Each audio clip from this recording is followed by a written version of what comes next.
Capítulo 12. Os Irmãos Irritados. As tochas lançavam sombras nas paredes de pedra quando Mirlet Miroc tentava selar o último pergaminho. Ao seu redor, seus homens de confiança verificavam mapas e rotas comerciais. Um sorriso de satisfação brotava nos lábios do nobre. A partir de amanhã, os Talahan vão passar fome. Os Crissalit ficarão sem minério. Os campos de Mir não terão fertilizante. Eles vão implorar por ordem.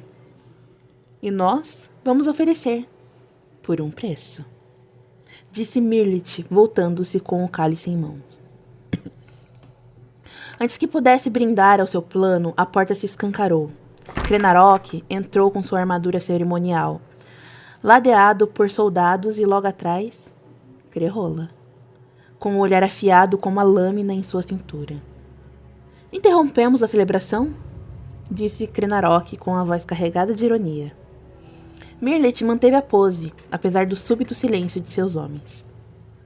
Sempre um prazer, Lord Crenarok. General Crerola.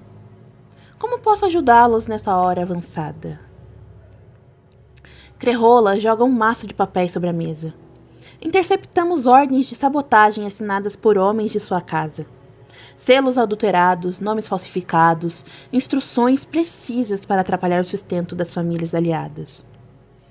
Mirlet ergueu uma sobrancelha. Homens da minha casa? Uma acusação pesada, general. Imagino que tenham provas? Minha assinatura, quem sabe? Você é burro ou arrogante?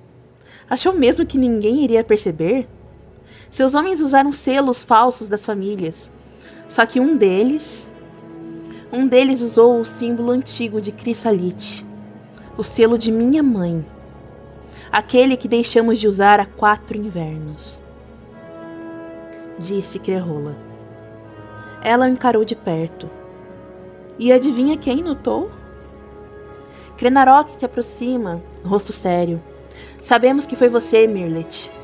Mas o que temos, por enquanto, não é o suficiente. Você se protegeu bem. Demais até. Mirlet sorri e levanta calmamente o cálice. Ora, então estamos apenas fazendo uma visita social? Crerola se aproxima, o rosto tenso, voz fria. Não exatamente. Vários dos seus homens de confiança foram capturados. Estão sob custódia por suspeita de traição e falsificação de documentos oficiais. Já estão sendo interrogados. O sorriso de Mirlet vacila por um instante, mas ele se recompõe. Eles que se defendam, então. Eu sou apenas um nobre tentando manter sua casa de pé. Crenarok então fala mais próximo. E nós somos os guardiões das nossas. Se mais um movimento seu ameaçar a estabilidade do conselho, não será só sua guarda que cairá. Será você, Mirlet. O silêncio se instala por um momento. Crerola o observa com o olhar de quem quer mais do que ameaçar. Mirlet ergue as mãos num gesto teatral. Senhores, eu sou apenas um servo leal dos regentes. Sempre fui. Claro que é, rosna Crerola virando-se. Um servo, mas não de confiança. Eles saem, deixando Mirlet sozinho com um cálice trêmulo nas mãos. Ele observa os mapas sobre a mesa, agora inúteis. Pela primeira vez, a margem de um erro apertava seu pescoço. Malditos! Murmura ele após jogar o cálice contra a parede.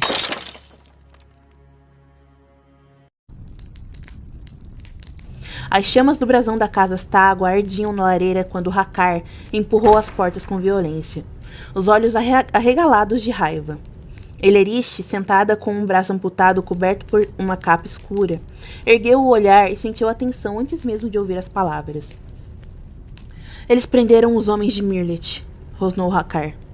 Crenarok e aquela maldita da Crerola invadiram os arquivos da casa Miroc e levaram pelo menos 7, fora os que foram detidos nas fazendas. Elerish bateu com força o punho sobre a mesa.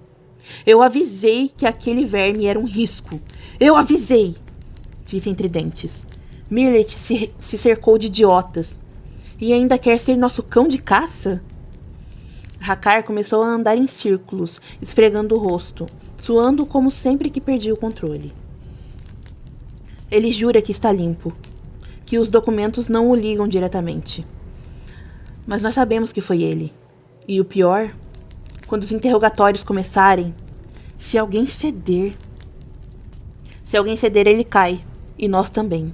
Interrompeu Ellerich furiosa. Isso não era o combinado. O plano era silencioso. Infiltração, escassez, caos nos celeiros e nos minérios. Tudo parecia perfeito. Agora viramos alvos. Ela se levanta com dificuldade e encara Hakkar nos olhos. Nós temos que nos livrar dele. Hakkar hesita. Ele é nosso aliado. Sabe demais.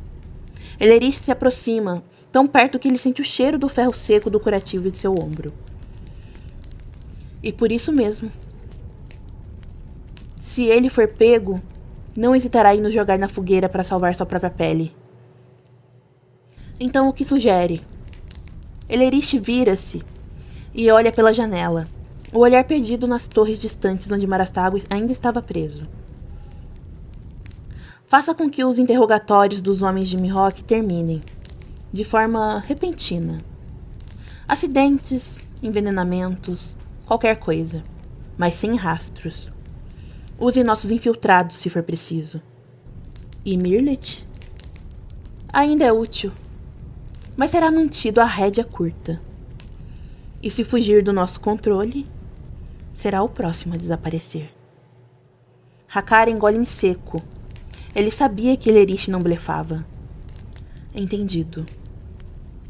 Ellerich se vira pela última vez a expressão de pedra. A cada erro, nossos inimigos crescem. Marastágua não está derrotado. E cada dia que passa, ele se torna algo mais perigoso.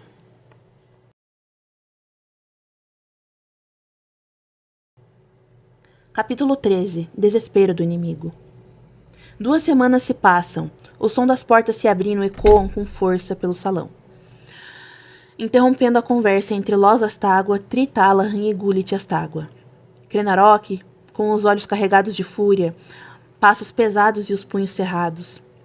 Estão mortos, diz de forma direta, sem rodeios. Os 3 a encaram confusos. Gullit levanta uma sobrancelha. O quê? Krenarok respira fundo, contendo a raiva. Todos os capturados da casa Mirok. Mortos. Durante a noite. Sem sinais de luta, sem barulho. Envenenados ou silenciados. Não sabemos ainda. Mas o efeito foi o mesmo. Agora não temos como provar quem deu a ordem para as sabotagens. Não podemos mais confrontar os regentes diretamente. Nem mesmo Crerrola. Ele pausa e seu tom se torna mais sombrio. Ela quase matou os guardas responsáveis pela custódia. Tri se levanta visivelmente transtornada. Seus olhos brilham com uma mistura de indignação e frustração. Eles estavam em nossa custódia, sob nossas leis. Como isso passou por nós? Porque há mais podres por dentro do que esperávamos, responde Krenarok seco. A serpente está no ninho, e nós ainda não sabemos quem a alimenta. Los se afasta, as mãos na cabeça. Então foi tudo em vão. Toda aquela movimentação. Para morrerem como sombras apagadas. Gullit bate com força na mesa, sua voz firme. Eles acham que venceram, mas ainda temos a verdade, e ela pesa mais que o veneno deles. Nesse momento, Mir entra, com os cabelos presos em um coque alto e uma expressão calma. Ao ver os rostos tensos, franze a testa. O que aconteceu? Krenarok não responde de imediato. Ele apenas caminha até Mir, toca seu rosto com gentileza e a beija na testa. Em seguida, encara os 3. Está tudo pronto para visitarem Marastágua? Tri assente, recuperando a compostura. Los ajusta o manto escuro sobre os ombros. Gullit segura um rolo de pergaminhos. Tem os documentos, acusações, movimentações e assinaturas. Mar vai entender a gravidade disso. Mas já sabe. Tenho certeza, diz Gullet. Loz o encara e responde com um sorriso breve, melancólico. Talvez nem precise mostrar nada. Ele sempre soube o que enfrentava. Glenarok se vira e começa a andar. Venham, eu os levarei até ele. Mir nos deseje sorte. Mir cruza os braços e solta um suspiro. Sorte não. Sabedoria. Ele vai precisar mais dela do que nunca. Eles saem, as vozes se calando nos corredores da casa Talahan.